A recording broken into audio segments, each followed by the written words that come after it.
Praise the Lord. परमेश्वर का धन्यवाद करते हैं, परमेश्वर की शुक्रगुजारिश करते हैं, परमेश्वर की तारीफ करते हैं ये समय के लिए, आज के दिन के लिए, ये वक्त के लिए। हाँ, क्यों? क्योंकि आज हम जीवित हैं। परमेश्वर ने हमें जीवित रखा है, हमारे हमारे हमें जबान दी है, इस जबान से हम उसकी स्तुति करते हैं। हमें एक हृदय दिया है, उस हृदय में हम परमेश्वर के नाम से आनंदित होते हैं और खुश होते हैं, क्योंकि हम भी सुरक्षित हैं, हमारे परिवार के लोग भी सुरक्षित हैं और हम मगन और आनंदित होते हैं। परमेश्वर का धन्यवाद करती हूँ, परमेश्वर की शुक्रगुजारिश करती हूँ। और आज मैं आपके समक्ष और आपके सामने आई हूँ परमेश्वर के एक कलाम लेकर। परमेश्वर के कलाम में से हम कुछ सीखेंगे। परमेश्वर, ऐसा कभी आप ना सोचिएगा कि ये बातें मेरे द्वारा आप तक पहुंच रही है, बिल्कुल भी नहीं। परमेश्वर की बातें, परमेश्वर आपसे बातें करना चाहता है। सिर्फ मैं एक जरिया हूँ जिसके द्वारा परमेश्वर आपको कुछ समझाना चाहते हैं और आपसे बातें करते हैं।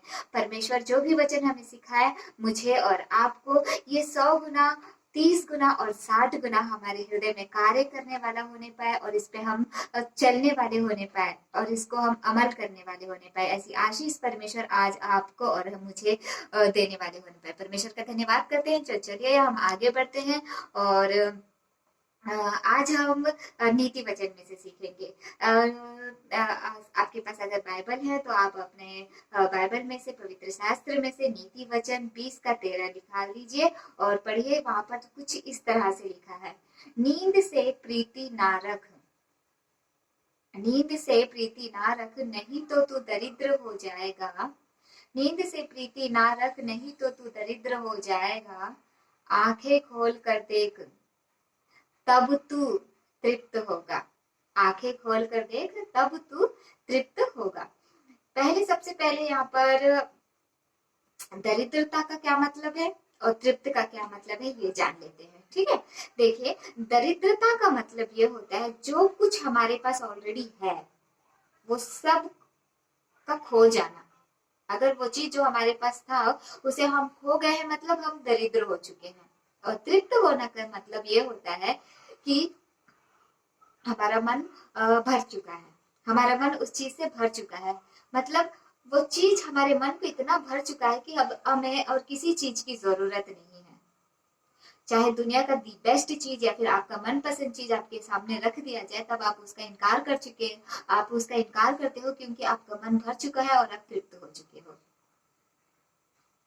तो यहाँ पर हमने दरिद्रता और तृप्त होने का मतलब जाना है। परमेश्वर का धन्यवाद करते हैं और हम जाते हैं नए नियम में, जो एक सच्ची घटना है जो हुआ था, और उससे हम सीखते हैं कि कैसे एक व्यक्ति नींद से प्रीति रखने के कारण वो दरिद्र हो गया और कैसे जब उसने आंखें खोली तो वो तृप्त भी हो गया। तो चलिए मत्ती में हम लोग जाते हैं। मत्ती में ऐसा हुआ, मत्ती में लिखा हुआ है कि जब परमेश्वर पकड़ाने वाले थे, उस रात को वो अपने चेलों को लेकर एक जंगल में जाते हैं। वो एक जंगल में जाते हैं और अपने चेलों से कहते हैं कि प्रार्थना करते रहो ताकि परीक्षा में ना पड़ो। वो कहते हैं कि प्रार्थना करते रहो ताकि परीक्षा में ना पड़ो।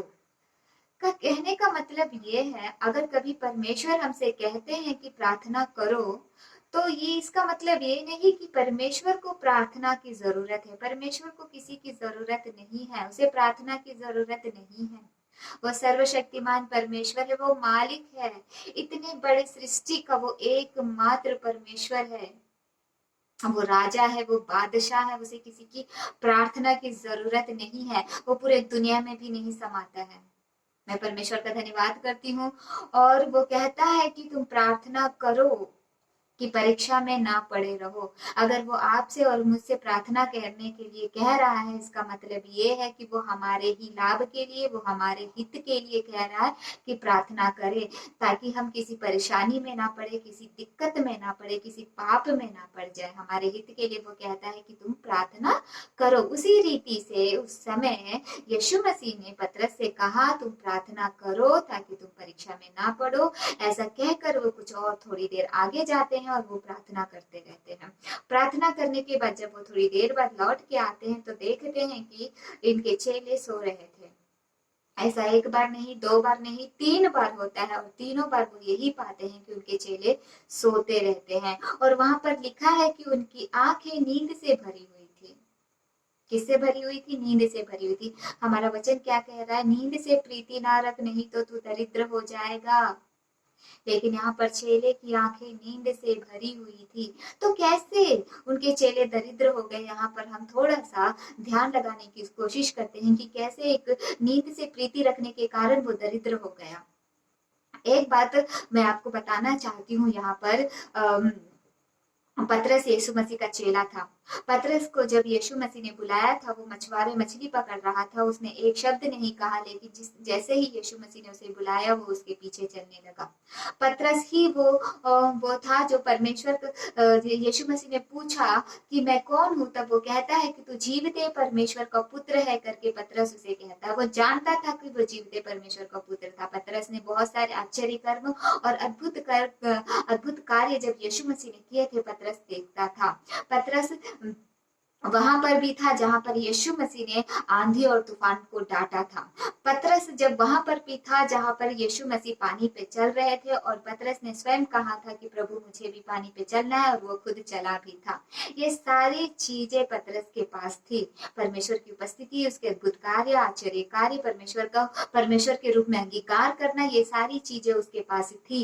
लेकिन क्या हुआ जब परमेश्वर ने उसे कहा तो प्रार्थना कर, लेकिन यहाँ पर इसने नींद से प्रीति रखी। इसने क्या किया? ये सोता रहा, इसने प्रार्थना नहीं की, और यहाँ पर ये दरिद्र हो गया। मैं आपको एक बात बताना चाहती हूँ, जब एक व्यक्ति सोता रहता है तो उसे नहीं पता चलता कि उसके आसपास क्या हो रहा है, उसके परिवार के साथ क्या हो रहा है, उसके घर में क्या हो रहा है, या फिर उसके घर के बाहर क्या हो रहा है। और दूसरी बात, जब वो सोता रहता है तो ना उसके दिमाग काम करता है, ना उसका दिल काम करता है, कुछ काम नहीं करता, वो सिर्फ सोता ही रहता है। अगर कोई उसे जगाने की भी कोशिश करे तो वो गुस्सा हो जाता है। वो मेरे साथ भी होता है, शायद आपके साथ भी होता होगा। जब अगर उस समय, उस परिस्थिति में जब परमेश्वर हमसे कह रहा है कि तुम प्रार्थना करो, जागते रहो और प्रार्थना करो ताकि तुम परीक्षा में ना पड़ो, तो हमें प्रार्थना करने की जरूरत है। नहीं तो हम यहाँ पर क्या हो जाते हैं? दरिद्र हो जाते हैं। जिस तरह से पतरस सब होने के बावजूद भी वो दरिद्र हो गया, इतना दरिद्र हो गया कि एक जगह पे कहता है, वो एक जगह पे यीशु मसीह का इनकार करता है। वो पतरस जो यीशु मसीह का रूपांतर हो रहा था, वहां पर भी वो पतरस था, पर यीशु मसीह को रूपांतर होते हुए उसने देखा था, और कहता है कि मैं आपके लिए मंडप बनाऊंगा। वो पतरस जो यीशु मसीह से कहता है, भले सारे लोग इनकार कर दे आपका, मैं आपका इनकार नहीं करूंगा। वही पतरस आज सब चीज भुलाकर, सब चीज खोकर, एक मृत्यु के डर से वो यीशु मसीह का इनकार कर बैठता है। साधारण लोगों के सामने वो यीशु मसीह का इनकार करता है। वो यहाँ तक, अगर उर्दू की बाइबल में मैंने सुना था कि इतना तक लिखा है कि वो कहता है कि मैं इस निकम्मे को नहीं जानता।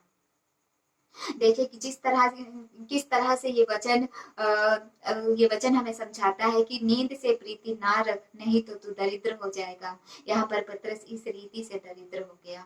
उसके पास जो कुछ भी था वो सब कुछ खो गया। और यहाँ पर आप डरिए मत, लेकिन नीचे बहुत अच्छी बात क्या लिखी हुई है? आंखें खोल तो तू रोटी से तृप्त हो जाएगा। अब भाई यहाँ पर तो ये दरिद्र हो गया।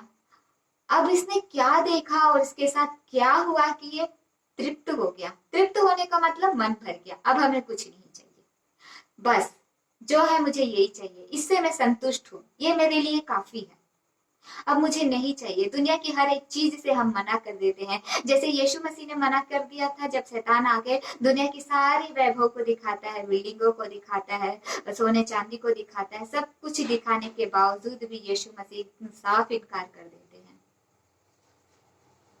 उसी तरह से पतरस भी तृप्त किया गया, तृप्त हुआ। लेकिन यहाँ पर वो कैसे तृप्त हुआ? देखिए, हमें पता है कि यीशु मसीह मारे गए, गाड़े गए, तीसरे दिन वो फिर जी उठे। जी उठने के बाद वो कम से कम 500 लोगों को वो दिखे, 500 लोगों तक के लिए वो दिखे, और चेलों के सामने ही वो स्वर्ग में उठा लिए गए। उठा लिए जाने से पहले जब यीशु मसीह पतरस के पास आते हैं और उसे पूछते हैं, पतरस क्या तुम मुझसे प्यार करते हो? तो पतरस कहता है, हाँ प्रभु। ऐसा ही 3 बार यीशु मसीह पतरस से पूछते हैं, क्या तू मुझसे प्यार करता है? उसके हृदय को वो जैसे बोलते हैं ना, खरोचना, या फिर उसके हृदय में वो जैसे कि खटखटा रहे थे। तब पतरस देखता है, तब पतरस समझता है, तब पतरस को रियलाइज होता है उसके आसपास ने उसने क्या देखा, उसके आसपास ने उसने कितने अद्भुत कार्य को देखे, उसने आश्चर्य कार्य को देखे, और उसने किसका इनकार किया था। ये सारी चीजें पतरस समझ जाता है। फिर पता है क्या होता है? पता है क्या होता है? यूं होता है कि जब यीशु मसीह स्वर्ग में उठा लिए जाते हैं, उसके बाद पतरस खुले आम यीशु मसीह का प्रचार करते हैं। सभा उन्हें घेरे रहती है, लोगों के बीच में वो यीशु मसीह का नारा देते हैं। उन्हें फर्क नहीं पड़ता कि उनके चारों तरफ कौन है, उन्हें नहीं फर्क पड़ता। उन्हें पता था अगर वो यीशु मसीह के लिए बोलेंगे तो वो मारे जाएंगे। उन्हें पता था वो यीशु मसीह के लिए बोलेंगे तो उन्हें जेल में डाल दिया जाएगा। उन्हें पता था वो यीशु मसीह के लिए बोलेंगे तो उनके परिवार को और उनको तड़पाया जाएगा। छुप छुप के प्रार्थना करने की नौबत आती थी। फिर भी वो यीशु मसीह का नाम और यीशु मसीह का प्रचार करने से वो नहीं घबराते थे, वो नहीं डरते थे, वो नहीं डरते थे। वो खुले आम यीशु मसीह का प्रचार करते थे। वो जेल जाते थे, वहां पर यीशु मसीह का प्रचार करते थे। जेल से बाहर आते थे, यीशु मसीह का प्रचार करते थे। अब यीशु मसीह से पतरस तृप्त हो चुका था उसकी रोटी से। वो तृप्त हो चुका था और उसे किसी से भी फर्क नहीं पड़ता था। तृप्त होने का मतलब ये है। और एक बात मैं पतरस के लिए आपसे बोलना चाहती हूँ। वही पतरस जो मरने के डर से यीशु मसीह का इनकार किया था, एक वक्त आया जब वो मरने पर था, और जब उसे भी क्रूसीफाई करने का ऑर्डर मिला था, उसे भी क्रूसीफाई किया जा रहा था, तब वहां पर पतरस कहते हैं कि देखो, मेरे स्वामी को सीधा क्रूसीफाई किए थे, मैं इस लायक नहीं कि मुझे आप लोग सीधा क्रूसीफाई करो, मुझे उल्टा करके क्रूसीफाई करो। वो यहाँ पर मृत्यु से नहीं डरा। यहाँ पर वो यीशु मसीह से इतना तृप्त था कि मृत्यु भी उसे नहीं हरा पाई, भय उसे नहीं हरा पाया, दुनिया उसे नहीं हरा पाई। तो आज मैं आपको यही बताना चाहती हूँ, हमें दरिद्र नहीं, हमें तृप्त होना है यीशु मसीह से और यीशु मसीह के वचन से। वचन ही यीशु मसीह है, यीशु मसीह से हमें तृप्त होना है। आप अपने हाथ उठाइए इस तरह से और परमेश्वर से दुआ कीजिए और परमेश्वर से प्रार्थना कीजिए, प्रभु हमें दरिद्र नहीं होना है, हमें नींद से प्रीति नहीं रखनी है प्रभु जी। प्रभु हमें आपकी पवित्र आत्मा से तृप्त होना, आपकी उपस्थिति से तृप्त होना, आपकी रोटी से हमें तृप्त होना। हमें तृप्त कीजिए, हमें संसार की हर एक चीजों से अलहदा कीजिए मेरे खुदावन परमेश्वर। ऐसा दुआ कीजिए। आप अपने घर में खड़े होकर आप अपने जबान से अंगीकार कीजिए, मुझे दरिद्र नहीं, मुझे तृप्त होना है, मुझे दरिद्र नहीं, मुझे तृप्त होना है। और ये कार्य आज परमेश्वर आपके घरों में और आपके दिलों में करने जा रहा है और आपको तृप्त करने पर है। परमेश्वर का धन्यवाद करते हैं, परमेश्वर की शुक्र गुजारिश करते हैं। ये वचन परमेश्वर आपके हृदय में डाले और ये वचन से परमेश्वर आपके घर में कार्य करने वाला होने पाए। सबको जय मसीह की। Praise the Lord.